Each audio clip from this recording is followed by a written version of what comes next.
Welcome to the Kukulu Gallery, and the home of contemporary African-Canadian art. And the present exhibition that you see around you is titled The Emerging African-Canadian Artists.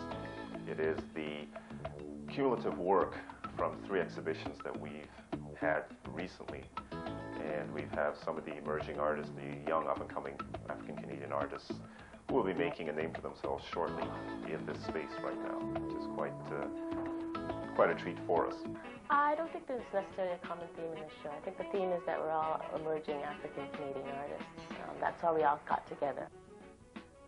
2 different themes which I deal with in my paintings. One of them is spiritual Baptists. I do a lot of spiritual Baptist paintings.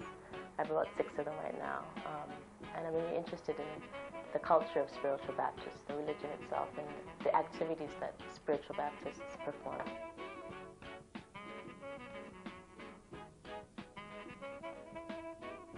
My inspiration comes from music, particular phrases in life and the cultural life of the African people where I grew up.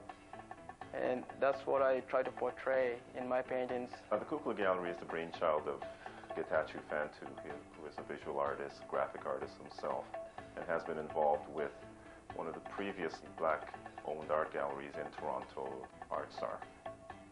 And he initiated his gallery in approximately 1 year ago. And he, at that time, contacted myself and 2 other fellow artists that he knew of to try and put together an exhibition. The primary focus of the Kukulu is to show this work that is coming from the African-Canadian artists.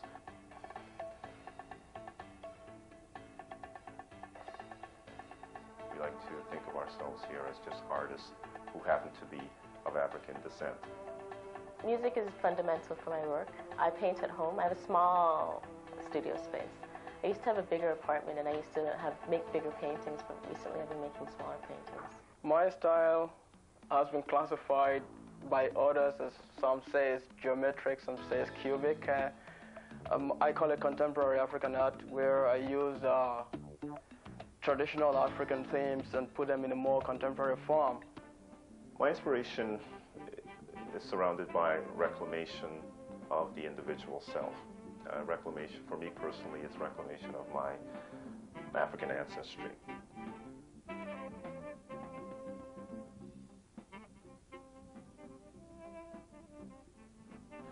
I've done a lot of reading, a lot of studying, a lot of thinking about my history, if you will, where I'm coming from as a person.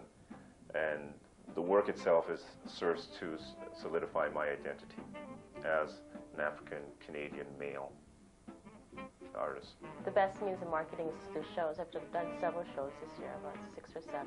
So that's a good way for me to market my work. And I've done some interviews, one with Metro Word and now you. So I guess that's my marketing scheme. I don't know, I think you need a dealer to do these things. I don't have a dealer at this point, so I'm just doing it on my own. Since I've been here in Canada, it's about 18 years now, I have been influenced by other factors within the new culture that I've moved into. So in a sense, I came with a particular cultural beliefs and I'm learning the new ones here. So I've also incorporated what I've learned in Canada here into my work, as depicted in one of my paintings called This Land, showing the multicultural children playing. And this land refers to the land of the country where you are. At this particular time, we're in Canada, so this land is here. And that painting could refer to any other country or wherever you are. That this land, we all migrate from one place to the other and become part of that land.